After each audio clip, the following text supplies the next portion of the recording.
Good afternoon. My name is Lealand Schoon. I'm the Area Rangeland Management Specialist in South Central South Dakota.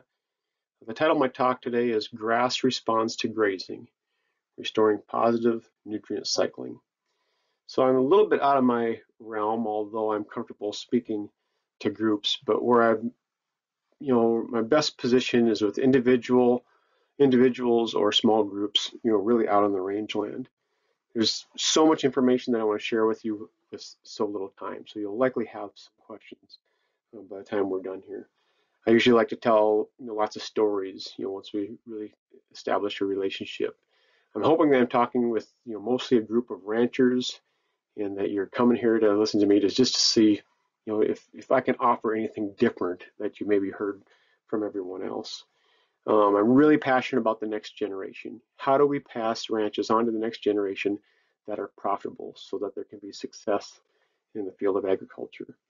The rangeland health story must be told, and there's lots of people doing that. But we really feel comfortable with what we're doing here in South Central South Dakota.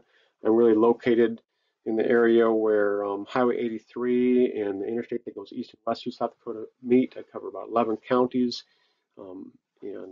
So it's just a really beautiful part of the rangeland resources. A little bit about my experience. I really believe in the biblical verse from the book of Ezra, chapter 7:10, and that is a person needs to have the want to learn and the ability to put into practice, and therefore, establish the credibility to teach. And so I feel that I have the discernment to want to learn, and I continue to want to learn. I do a lot of reading. I do a lot of practical application on the ground. And I need to appreciate my employer, NRCS, for over 29 years in 3 states. I have lots of gratitude for ranchers that I've worked with that believe in intentional grazing land health. And then just a couple years ago, we had the opportunity to expand our management to 1,900 acres of grassland here in South Central South Dakota. We run 150 head of our own sheep, 30 of our own cows, and we still have AUM capacity for some additional cattle and sheep to verify the management that I'm about to show you. I'm blessed to have a wife and 5 children who support me in this endeavor. So I want you to consider 2 questions. And if I'm talking to a group of ranchers in the audience, you're probably thinking of a situation at home. A piece of rangeland that maybe has challenged you with invasive species or some weeds or just not real good plant production from what you remember. Maybe there's some water that's running off. Whatever the situation may be, whatever you choose to implement as a form of management, the question I want to ask you is, after you've implemented management to solve that problem, and let's say you have, for instance, maybe use prescribed fire to control eastern red cedar. The question then is how will you then manage your land for the purpose of rangeland soil health? And the second question that oftentimes, I've found in my career anyways, is this one. And has there been consideration for focusing on the positive instead of the negative? In South Dakota, at least as part of where the state I live, I've seen this all over, but we have a smooth brome grass, which is a tame grass invader that likes to invade onto our native rangeland systems. So much of the practice has been we need to overgraze the smooth brome grass. We need to abuse the smooth brome grass to stress it, hoping that our natives will survive. Well, with good literature and what I'm about to show you is we know that there's a symbiotic relationship with our native soil organisms with our native plants. So to think on the positive side, maybe we just need to make our native plants, their soil makeup, their soil humus more healthy by improving the home for the soil organisms so that the native plants become more competitive and push or prevent the invaders from coming into our rangeland to begin with. So there's 3 main points that I'd like to try to cover with you today, as well as a little bit of experience. So we must first value the timing of defoliation by grazing. And that goes beyond just take half, leave half, that I'll show you. The second point is then we'll increase the forage production and the root density, which really makes sense to the rancher because that's a lot of times where your profit comes from. And ultimately then by doing both of those things, we'll have the restoration of the rhizosphere, which increases available plant nutrients. Native rangeland is deficient of plant-available nitrogen, and that's really the main problem. The below-ground rhizosphere of soil organisms are not considered under traditional management. Ranches are missing out on 49% of the rangeland's potential. That's significant. Restoring a healthy soil fungal root community is a result of more photosynthesis and more mineral nitrogen. So the question then becomes, if this is the last slide you've seen, was how do you do that? So point number one, partial defoliation maintains an active living root all growing season. And if we were together, you might challenge me and say, well, perennial systems like rangeland are always have living roots. And you're right, we have cool season and warm season plants, but the key word here is active living root. Once a plant produces a seed head or flowers, it's going to be thinking about going dormant. And so preventing that from happening is how we maintain an active living root the entire growing season.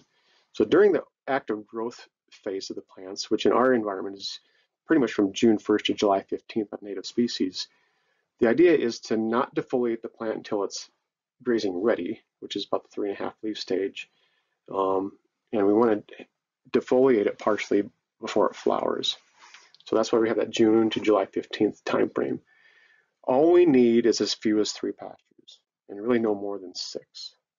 We don't really have to go beyond that, because we're really talking about steering or guiding the biogeochemical process within the soils. And we set our grazing schedule so that we're defoliating only 25 to 33% of those desired plants, that first occupation. And then we allow about 45 days recovery before we graze them a second time. The second point then is that we have an active living root which restores the rhizosphere, thus more deep soil humus. Carbon enters the soil through photosynthesis. Perennial roots excavates feed soil microbes.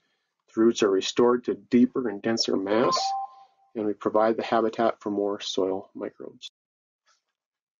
And thirdly, with increased soil fungi, soil mineral nitrogen can exceed 100 pounds per acre. A lot of our degraded rangeland isn't even near that. And that mineral nitrogen is completely plant available. It increases our soil water holding capacity to 43.9%. It increases our forage production by another 42.3%. We have increased nutrient density of our forage, therefore our improved livestock performance, 14% or more. And this is the big one. We have an increase of rhizosphere weight of 176%. We can see that our rangeland nowadays are really depleted of that soil organism habitat within the rhizosphere. So by design, it works. Now this is just a drawing that I put together. I'm no artist by any means, but it basically shows that on the right what a healthy rangeland system will look like, and on the left, kind of a status quo, management scheme that just thinks that these plants need to produce a seed head in order to reproduce. So on the right, we have a lot of photosynthesis. We have a lot of tillering going on, so we have more leafy plants available. Therefore, we have deeper, denser mass. We have all 5 soil health principles happening. Between grazing occupations, we allow proper recovery to maintain photosynthesis during the growing season. It really restores and rebuilds the rhizosphere that houses the soil organisms. And we really have completed and have satisfied soil function. It goes beyond soil organic matter. That's just really a surface thing. And we're talking about building deep humus within the soil depths. In rangeland, when we evaluate rangeland, we use 17 rangeland health indicators. I'd like to focus a little attention on rangeland health indicator number 17. At least in the northern plains, I think for a lot of places in the world, our plants, their main reproductive thing is vegetative. They don't have to go to seed or produce a seed head in order to have active reproduction. And so this is the tillering process if you hadn't really considered it. The lead tiller in this picture shows off to the right there. It looks kind of brown. This picture was taken in September of this year. And so that lead tiller started its growth in May and June. Whether it was partially defoliated or not, we'll have a secondary tiller produced. Secondary tillers usually start growing in July and August. If we use partial defoliation on that lead tiller, we can get 5 to 8 new tillers a year. 5 to 8 new tillers a year, that's a serious increase in plant production. Without biting that plant before it flowers, it's only going to produce about 2 tillers per year. So 2 versus 8. that significant plant production as well as photosynthesis. And finally, in the fall, we have these fall tillers. So in September and October, we have these fall tillers produced, and it needs to be mentioned that if those fall tillers are grazed off or grazed too severely into dormancy or into winter grazing or whatever, that's next year's production. So if we've traditionally used fall grazing or winter grazing over the last 20 years that have suppressed our native plant community by grazing off what's next year's production, we can see why we have invader issues today. This is what the planned grazing schedule might look like. You'll see that it's really simple. In this example, the land's properly stocked. We have a piece of a ranch that has 4 pastures of native rangeland that we're going to start grazing the 1st of June to July 15th.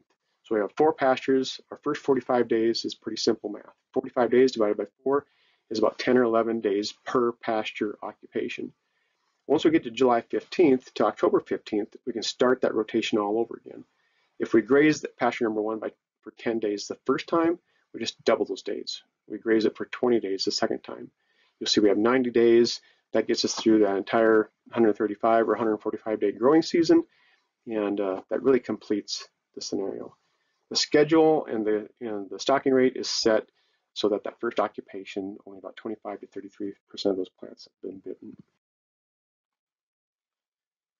So about 4 years ago, that would have been about 24, 25 years into my career, I thought, if I really am passionate about this strategy, it's really about soil health on rangeland, I really need to go look at some ranches that have been applying these principles a lot longer than in the environment that I've been working in. So, I went up to Wayne's place up near Amadon, North Dakota, which is southwestern North Dakota, pretty dry environment, and he's been using the twice over rotational grazing system, the biological effective management principles since year 2000. And what he shares is the importance of these dates. So he's quoted as saying, when grazing native rangeland, June 1st and October 15th are important dates to remember. Don't turn out until June 1st and remove livestock around October 15th. He adds that the research behind the twice over rotational grazing system has more research than any other.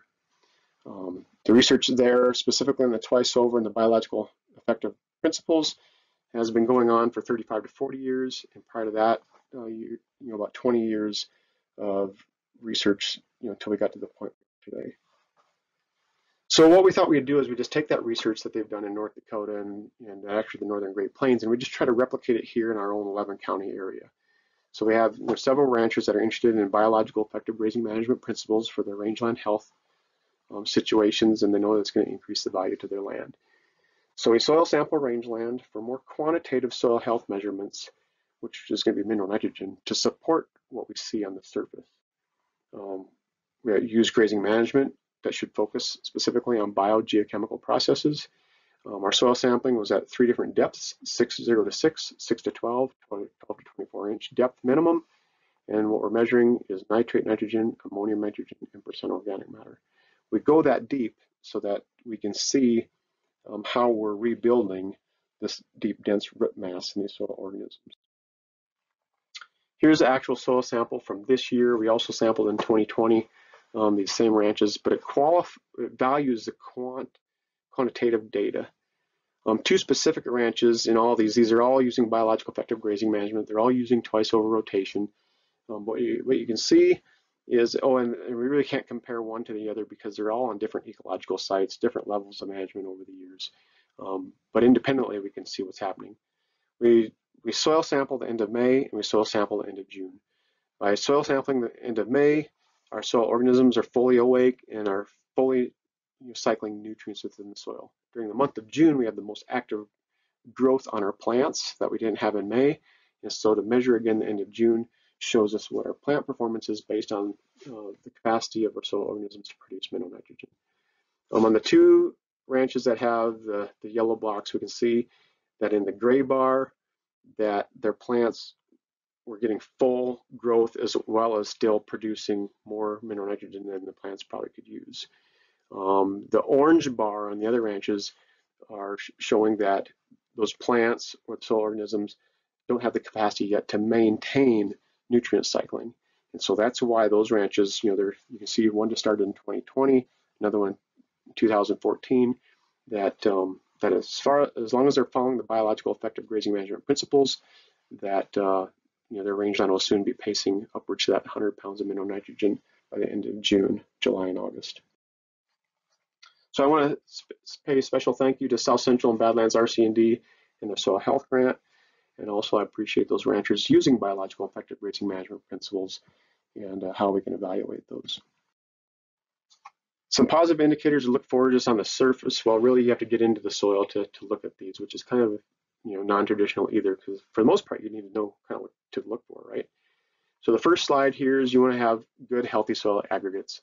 On rangeland that's healthy, what we're finding deep into the soil profile is that crumb-like structure, right, of the soil aggregates, about BB size, deep into the soil profile. Therefore, we don't have blocky or prismatic soil structures. The second picture is the rhizosphere. We should be able to look on the roots and find that rhizosheath on the root system. The roots shouldn't be just white, but they shouldn't have clods of soil, but just the sheath of soil on the roots where the plant has produced exudates that are sticky, that create this home or this habitat for the soil organisms. I view the rhizosphere as like an apartment complex for soil organisms. The third picture is the secondary tillers. Remember, if we bite that lead tillers before it flowers, it'll produce 5 to 8 new tillers a year. So by the time we get to September, which is when this picture was taken, the green we really see in that picture are secondary tillers. The brown ones are more or less the lead tillers. So we increase production, we increase photosynthesis for the soil organisms, and we increase nutrients for our grazing animals. And fourthly, the picture of density of roots. We're looking at the roots again. Here we have a rhizome. We're increasing plant density and diversity well into the soil profile. When a rangeland is deficient of soil mineral nitrogen, it's really the major problem that we have. And the symptoms might look like this. Low grass production, easily seen urine patches. What's urine high in for nutrients? Poor plant density. We have a lack of native grass composition, therefore we have an increase of introduced invaders. And we have reduced livestock performance. And this is kind of what it looks like. These symptoms, like on the picture on the left, are as we have low grass production, therefore western snowberry or buckbrush is taken over. In the second picture, when you have these urine patches of dark, deep-looking, nutrient-filled grasses where the urine was placed or the cow pies with this lime green grass around it, it shows that there's a nutrient cycling issue. On the third one, or the third picture is just poor plant density. We don't have a lot of photosynthesis. We have decent ground cover. We have good soil armor. Maybe there's even carbon being sequestered there, but we don't have the humus or the nutrient cycling deep in the soil profile. And fourthly, as a result, we get invasive species. So here's a picture of native rangeland that's pretty much all consumed by smooth brome grass. And to get the soil organism habitat, the native soil organisms repopulated, will eventually steer the native grasses back into there. How do you know when nutrient cycling isn't efficient? We kind of mentioned several of those already. We have poor plant vigor. We have invasive grasses and weeds. Our plants are slow to recover once they have been bitten, and our livestock performance starts dropping off. What does it take to increase nutrient cycling? It takes photosynthesis. Atmospheric carbon feeds soil organisms, and thus the nitrogen stimulates plant growth. And we also have an increase in phosphorus, which yields energy for life. Here's a picture on the right here. This picture was taken May 28th in south central South Dakota. Here we have western wheatgrass, almost 8 inches tall at the 3.5 leaf stage, May 28th. Buffalo grass there on the right, is 3 to 4 inches tall.